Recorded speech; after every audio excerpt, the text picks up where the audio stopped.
Curtis, DIY. DIYers, by now you've heard the news that Baby Keem is back outside and preparing a new project called Casino. He's released a track listing. He's released obviously the title and the date that it's coming out, but he also released the documentary that we're going to react to. But I want to take this time really to highlight not only just the genius in the rollout thus far, because so many things got released in one day, but really the genius of pgLang, because I feel like they have been running circles around a lot of people in this particular industry. Way to show some storytelling. Let's start here in this Pitchfork article to get some of the details. Hey, yo, DIYer, if you're enjoying this content, please don't forget to hit the like button. It helps this video and this channel get discovered by new people. I appreciate you. Now back to the video. It says Baby Keem is releasing a new album this month called Casino, which follows his 2021 The Melodic Blue, due out in February 20th via pgLang, Erie Times, Columbia Records, and features Kendrick Lamar, Too Short, and more. You can check out the cover art and track list for it below. Where we at? Boom. There it goes. We got some dates here for a tour. We're going to get into all of that, but let's get some more details before we get into this documentary. Keem also released a trailer for the record, which stitches clips of him in the studio together with home videos and interviews with his family. Interviewees include Lamar, who is Keem's second cousin. The pair have collaborated regularly over the years on songs including Family Ties, Range Brothers, and Grammy-winning Bon Iver sampling The Hillbillies. I understand the hardship before he was born, just the history of our family in general. We don't call ourselves the Hillbillies for nothing. Before I kill some of the quotes that actually came from this particular documentary, I want to make sure we highlight some other things here. So there's a casino tour with 12 dates that immediately sold out. Sheesh. People ask questions. They was like, yo, where Baby Keem, aka Boo Man, where he at? One thing I've always said about Baby Keem, especially when you see him live, he's got a lot of great energy. The sets that I have seen him do, I think I saw a Coachella set that he did and another one that he did. One thing I was telling my wife when I was watching him, I was like, I wish he would tell more of his story or do more like engagement with the audience.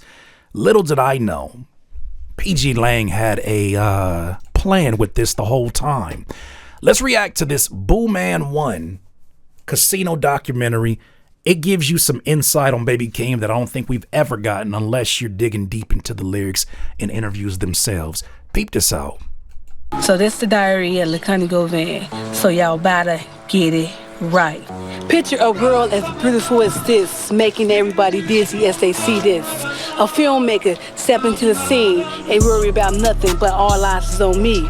See what I'm saying? I grew up around here in Long Beach, where actually Gardena, born and raised out here. Well, I'm lying to y'all. I was born and raised in Chicago, and the rest of my life I spent my days out here in California. Seeing back of me, that's my nephew. You know what I'm saying? Get a picture of him. But that's the little G right there. You see what I'm saying? That's the G. Boo Man. Hey, Boo Man. Turn him around, BJ. Boo Man. Look at me. Boo. Hey, my name is LaConnie Govan, but everyone in the family called me Connie. And so we were introduced first in that first frame with Baby Keem's auntie Connie. And she said something that I missed the first time, in that she was an aspiring filmmaker who was working on that piece. It looked like she was ahead of her time, recording herself at that point in time where it wasn't as popular to be around with phones and cameras. It looked like she was already working on what would become, what she was hoping to become a documentary. What a way for this to reappear during the rollout of her nephew, Baby Keem's Casino project. That's incredible. I am Hakeem's auntie. You know what? My family, we have so many girls. My grandmother has 10 daughters and 4 sons. And my mother, she has 2 sons and 5 daughters. So we always having girls in the family. So my mother was like an advocate for like boys. Like, I need a boy. We need a boy. So we was excited to have a boy. Hakeem, you in 6 months? Yeah. We moved to Long Beach when Hakeem's mother, Janice, she moved to Long Beach. When she had Hakeem, she was now in a 1-bedroom. We actually lived with her like in that 1-bedroom apartment. I got to count it out. It was my brother Jarrell, my mother Sharon, my dad Richard, my sister Tracy, Hakeem, and then myself. What's interesting about this, and I think pgLang always hits this over the head, is it's one medium to share your story through your music. And there's a lot of things that you can do as a lyricist, as a producer, as a collaborative experience with the engineer to get these stories to be clear to people. You can obviously amplify that with the music video. pgLang has always been really good about their interview pieces. They don't do any interviews unless it has a certain aesthetic to it. But this storytelling to me is super crazy because this prepares you to get to know members of Baby Keem's family before you've heard the details of the album. So now you've gotten to see a video of someone, you've gotten to hear a voice. So I'm sure as names get mentioned, maybe there's skits in it. I haven't heard nothing.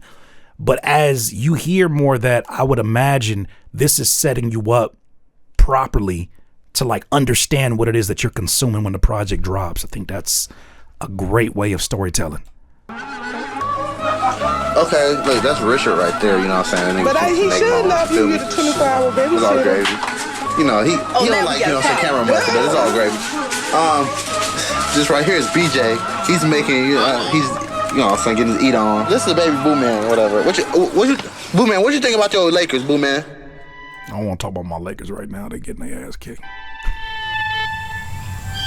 I'm the youngest of the family, so I have that youngest syndrome where I wanted to have just someone younger than me in the house. So when he came there, it wasn't so much like I was an auntie to him. I was a sister to him. Well, they say this is my son, and you know, he looked a lot like his mother, you know. I mean, we didn't have much, but we did have love. That's what we had, like, living up in here. My auntie, when she took care of Keem, like his grandmama took care of him, all his aunties, he was always surrounded by love, you feel me? And some shit is not always perfect, but it is what it is, you feel me? Listening to the music in the background, I don't know how much of this is going to be on the project, but if these are indeed acoustic versions of the songs that we're getting on the project, you're going to feel like you've been prepared for it the entire time. It's like watching a movie trailer. You just don't see this amount of effort going into the storytelling of a project. This is not some documentary just on him and Baby Keem. This is setting up the conversation that I'm sure we're going to get more details about on the project. This is the way you do it. This is cutting through the noise of everything else. Because it take a family to raise a child. I'm Aram Hotep. My cousin is Baby Keem. Janet, his mom, is my first cousin. We got the same grandma. We came, you know what I'm saying? It came out the same coochie. Man, we all grew That just seemed to be the theme of this stream, don't it? up together. Yes, the LBC days was crazy. It was fighting, it was shooting going on, you know what I'm saying? Wars. You fuck around and go outside and get shot, hit by a car, bit by a dog. I mean, everything go down in Long Beach, goddamn it. Shit. Hey, let me see what's up. What's up? Y'all damn fine. Y'all good shit. Yeah, this how we do it. That's how we do it in this shot, exactly. This interview right here is telling you, this is the fucking ghetto. This is real live shit out here. You see people get shot, stabbed, wounded. Fucking, I say, somebody get their head busted yesterday. Dog, for somebody who's a fan of great cinematography and storytelling through film, whether it's Spike Lee, whether it's, you know what I mean? Like whether it's even like more recently, like a Jordan Peele, for folks who have a way of making things that would otherwise just be everyday home movies and giving it almost an eerie aesthetic to it, almost a what do they call that? What do they call that in storytelling? Where they give you an idea of something to come. Like the way that this John Singleton, absolutely, the way that this is set up, good God, it just already feels like we're getting prepared for something that is going to be a movie. What is it? Foreshadowing. That's what it is. Thank you. I knew one of y'all had it. Foreshadowing. Is a lot of foreshadowing, especially when you see some of these scenes get cut the way they are. I'm like, dog, that's got to be foreshadowing.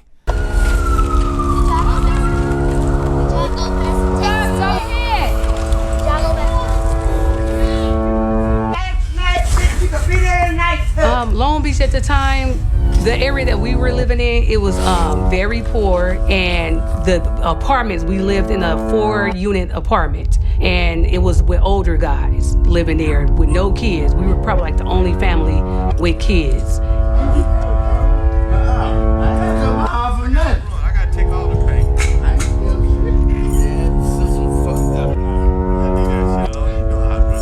Yeah, something about that said the split screen, something about that with there being so much activity on both. I've seen this even in the music video stylings of some of Kendrick's videos. That split screen going on, I think immediately gives it replay value, because you wondering about what detail did you miss on the last shot when you were focused on this one. I think it's something that's done strategically, is what I'm assuming. I go to court next week. That was hot. Motherfuckers rolling around in hot because somebody got killed the other day. Fuck, it's lonely. You know what I'm saying? I'm sorry, but this quality making 2002 feel like that was centuries ago. Why does that feel? Why do I feel like the quality was so much better in 2002? It wasn't that long ago. What is time doing to me? This lonely. This the hood. This the life. This the life that I chose to live out here. You know what I'm saying? Can't have no other way. People out there dead, so I want out this motherfucking life. I want out. If you took this same footage now and you said this was 1993, I'll be like, yeah. Even when you had his one of his family members wearing a Laker jersey that only came after the 2000s, I'll be like, time traveler. It's gotta be.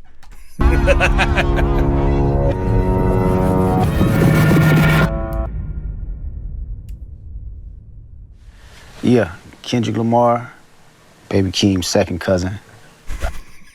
First of all, one of the biggest rappers of our time, probably of all time, comes on screen and says, "Yeah, my name is Kendrick. I'm a second cousin of Keem." It's like he's just a random ass nigga. What? Not you asking who's that? I'm sick. I'm sick of y'all already. I understood the hardship before he was born. You know what I'm saying? Knowing, his mom, that's my first cousin. You know what I'm saying? I already knew what she been through, and was going through. And just the history of our family in general. We don't call ourselves the hillbillies for nothing. It's a wise guy there. He should definitely keep him around more. Sound like he knew what he was talking about. That's how y'all sound right now. It's how they party, y'all, while I'm in Vegas. You know what I'm saying?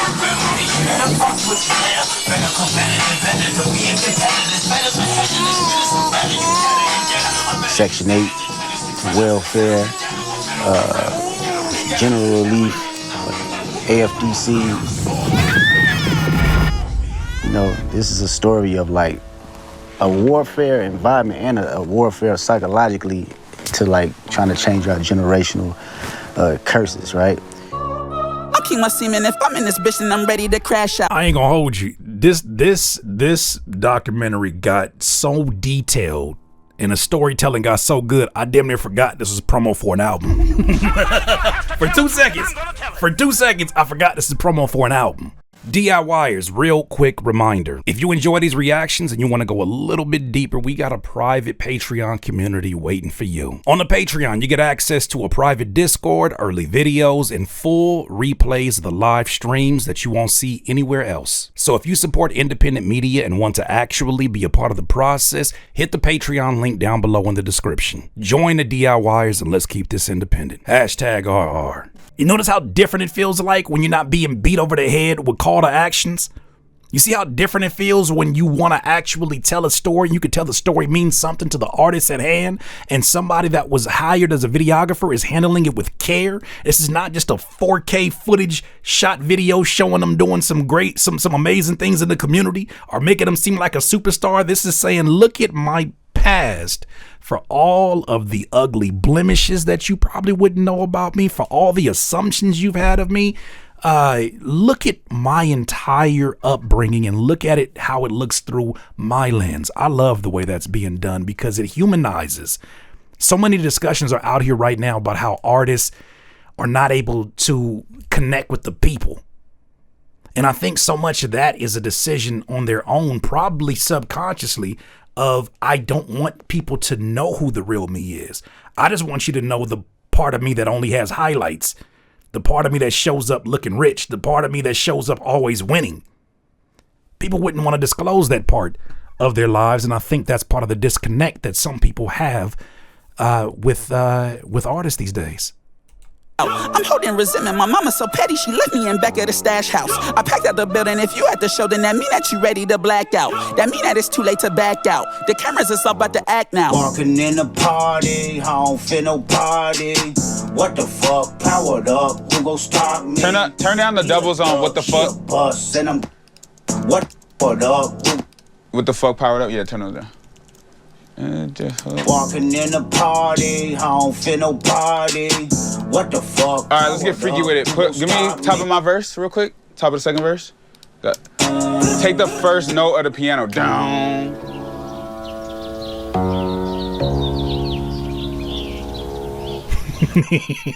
You right about that.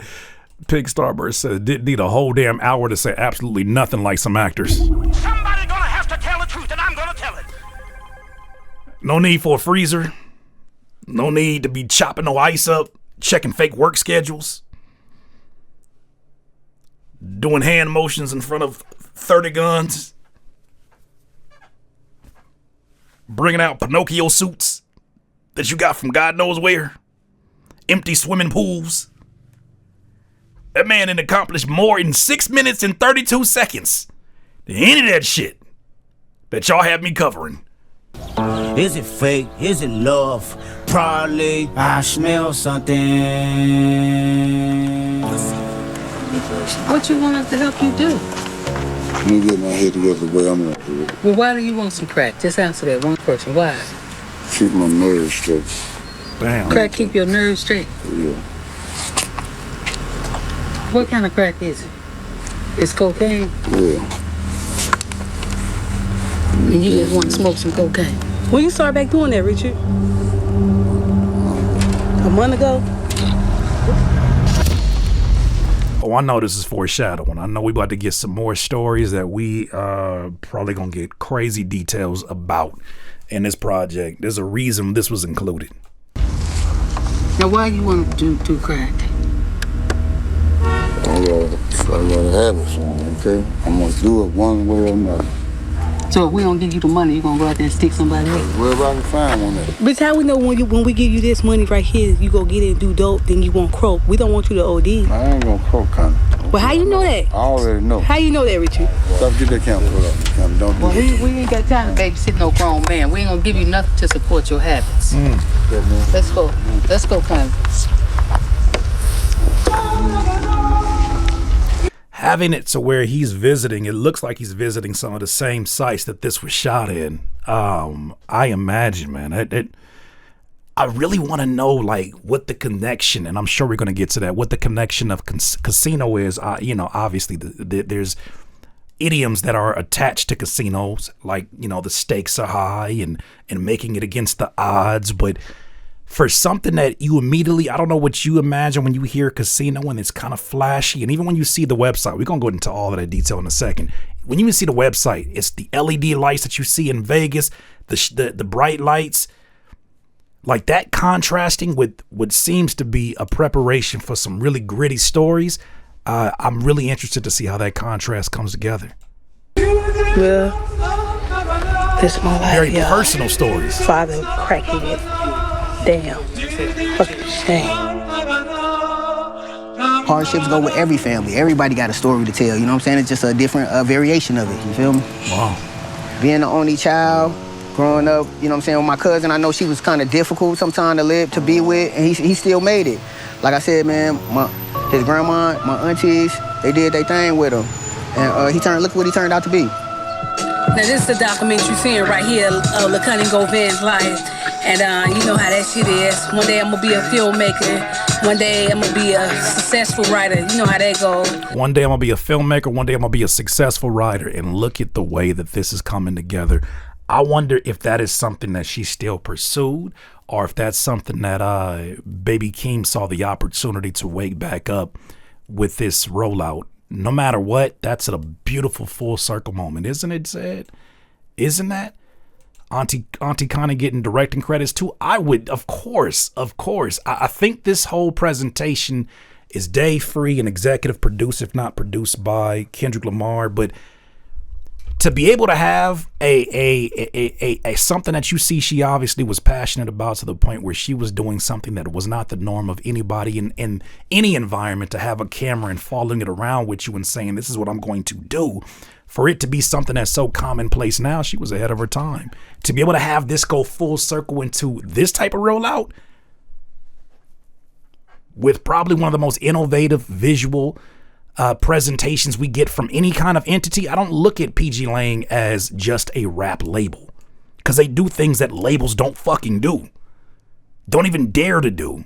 Even with their strategic partnerships with companies like Cash App, the commercials just look significantly different than anything else that you saw from media.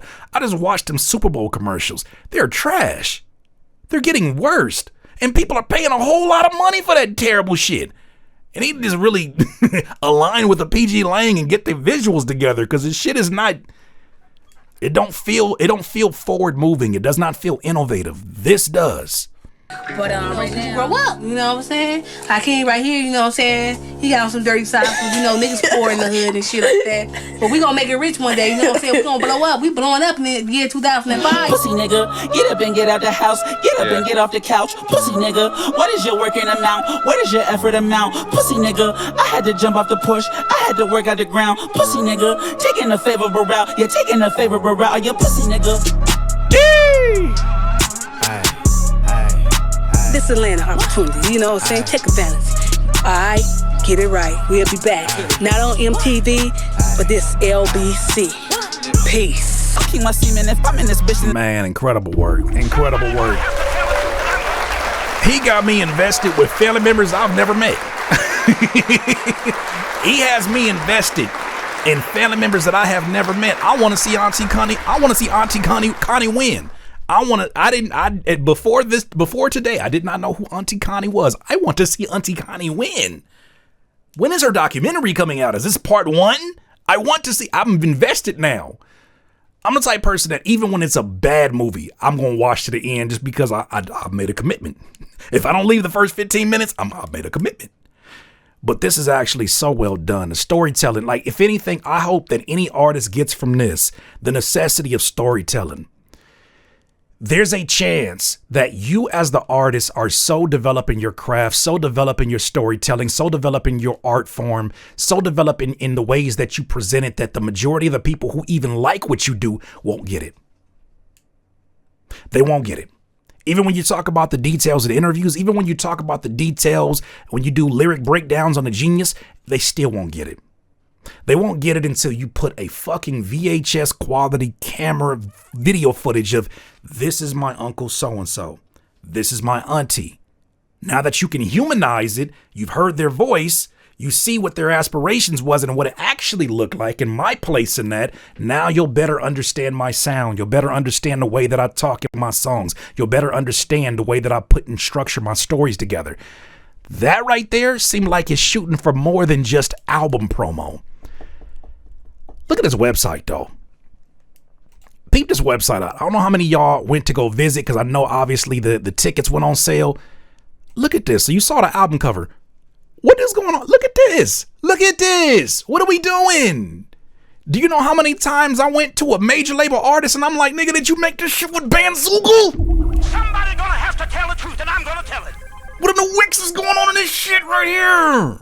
I use Wix, but they don't use it the same way I do it. Like, this shit right here is beautiful. That's casino LED lights.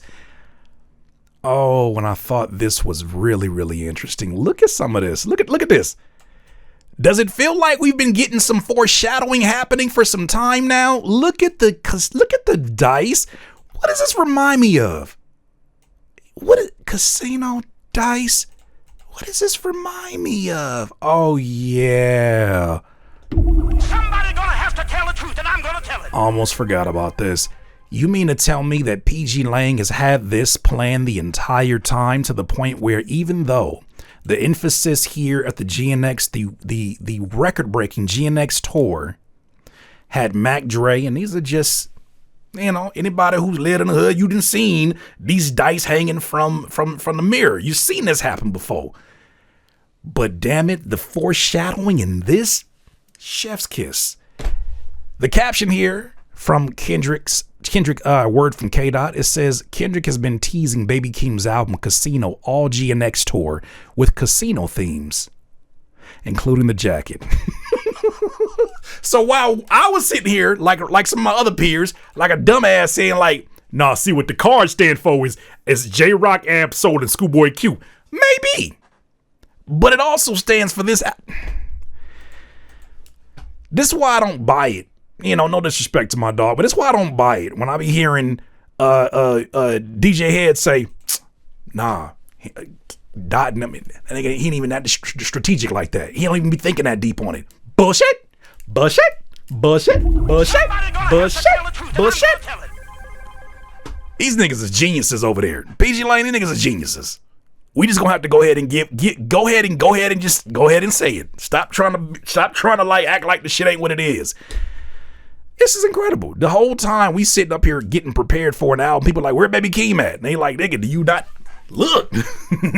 We'd have no way of knowing, but here's some notes that I wanted to go ahead and get to when it comes to pgLang. Prepared this for you because I wanted to have this conversation. What pgLang is doing is very incredible, man. pgLang is indeed in a league of their own. So look, what makes what they're doing so incredible is that they are the only company in hip hop history, to my knowledge, that operates simultaneously as a record label, a creative agency, a touring company, a fashion house, a film studio, and international development organization. It says pgLang is not a record label, management company, publishing house, just Kendrick's label. It's an at-service communications company, artist-friendly above all else, multi-format storytelling. Cannes Lions Independent Agency of the Year 2023. Had no idea they even won that award. But look at some of the structure of how this is played out, even beyond the numbers. 332 million plus total revenue, 1.5 million tickets sold. One night they made 14.8 million in Seattle. #1 co-headline tour ever, which beat out Beyonce and Jay-Z on the Run tour. Crazy. This is what's happened in the last 6 years, and this is why I'm always excited to see any kind of visual component. When I went to the GNX tour and I saw the visual component that was attached to every section of SZA's performance, to Kendrick's performance, you can tell just how strategic it was and how well thought out it was. There is not a skit that goes without some kind of conversation. These are the different divisions they've built. They've built a music division, film and TV division, that obviously includes the Matt Stone and Trey Parker movie with Paramount we haven't seen. The Big Steppers tour film is also a pgLang production. The Melodic Blue short film is a pgLang, Boo Man 1 documentary. And The Agency, I don't know anything about that, but that's another short film. The music that has come from them has been mostly Kendrick and Baby Keem. So you got the awards recognition, you got some partner brands. See, here's the thing that got me. The brand partnerships: Calvin Klein, Converse, Cash App, Chanel, Gatorade, Lightphone. Creative agency, global impact. So I want to talk a little bit also too about this rollout, because I think this rollout is definitely setting an example for other artists who may be lost in the sauce, trying to figure out, yo, what is the actual rollout nowadays? How do I get a song to be a hit song? I don't think that's the era that we're in. Not to say hit songs don't exist, but I think that you got to set yourself up for more longevity, especially if you're going to be running a company like this. So think about this. Baby Keem in one fucking day. One day. Put out a 9.5 minute short film, right? With family interviews, studio sessions, childhood footage, and then Kendrick appears. 2, you got the news of an album dropping February 20th. Next, merch and physical. Boom, man, you got the entire rollout of everything that you're gonna be getting. You get that all here the first day. You're not waiting for approval. It's done. It is done. You got a world tour already there. We got brand partnership, I guess, that Cash App had a Cash App card exclusive for the pre-sale of the tickets in the album. And then obviously you got Easter eggs, which has been a reoccurring theme in everything that we've been talking about. How does this compare to what a major label would do? Which is why I feel like they're running fucking laps around any of these labels, no matter what their reputations are. They're lost. Rollout timelines generally for a major label is 3 to 6 months of singles and appearances and late night shows. pgLang said, nah, Baby Keem, you ain't got to do none of that. We're going to do all this in one day. All in one day, you get all this news. Visual content, a label might give you a music video, maybe a lyric video, maybe a visualizer. pgLang said, take this documentary and have discussions about it. You get a tour announcement. Maybe you get it separate or weeks later after the album has already come out. Same day, 36 dates, 3 continents. What else you need? Merch strategy, generic store on label site, usually a logo. Usually it's just a print of the album on the t-shirt. On his own website, you get projects that are all themed after Casino. Cross artist synergy doesn't exist. GNX tour seeded Casino's imagery for months. Like, where are the situation where you see that work out where a Taylor Swift will set up somebody else's album by just peeking through imagery from somebody that is a label mate of hers? Like, this is such a unique situation that it could have only probably happened in this particular dynamic for people to be this invested. They already have a reputation of Easter eggs and whatnot. Brand deals, we already talked about that one. Production credits, the label hires outside producers. I didn't know this. Keem self-produces his music. pgLang co-produced the film. Creative control, usually after all that rollout and all that shit, is that the label owns and approves everything. Well, the artist owned Eerie Times, co-credited on tour. So Eerie Times, I believe, is the imprint of Baby Keem. Here's the DIY takeaway that I want to stop right here and then get to the last final words on this one. And so the lesson isn't be Kendrick Lamar's cousin, because I think people conclude that he only get this kind of treatment because he Kendrick Lamar cousin, and that's why people are invested. The lesson is build the machine before you need it. pgLang spent 6 years building film capabilities, brand relationships, touring infrastructure, a creative agency, and international partnerships. When it's time to launch Baby Keem's sophomore album, the machine is already running. Somebody gonna have to tell the truth, and I'm gonna tell it. Your own website for physical sales, your own visual team, your own merch design, your own storytelling around the music. pgLang does it at scale. The principles are the same at any level. Who knows the artist story better than the artists themselves? Who can supply you with footage from Auntie Connie except for somebody that's the nephew of Auntie Connie? Who can get the approval? You know, some family members will be like, I'm not finna give this to Interscope because I don't know how you're going to tell my story and whether or not you're going to do that with care when it's in the hands of an intern. But when it's in the hands of my nephew, I know you're not going to do it wrong. And then for it to appear like this and for her to be able to still be a part of the story and I'm sure get the approval before it goes out, it just makes you that much more invested in what this album is all about. It makes you more invested in what the artist is all about too. I think one thing that Kendrick and Dave Free and obviously TDE in general have mastered is the art of magnetizing, bringing people into your space and but telling stories that make it impossible to ignore and not having to be a circus event that people are like, look at me, I did this, they never do a look at me. It's always too great to be ignored. I'm excited. What are y'all thinking about what's about to come up? I anticipate this is going to be an album that definitely does some things the first one did not, but I'm looking forward to this music. DIYers, those are my thoughts. You let me know what you think. Insane. Tear in your eye.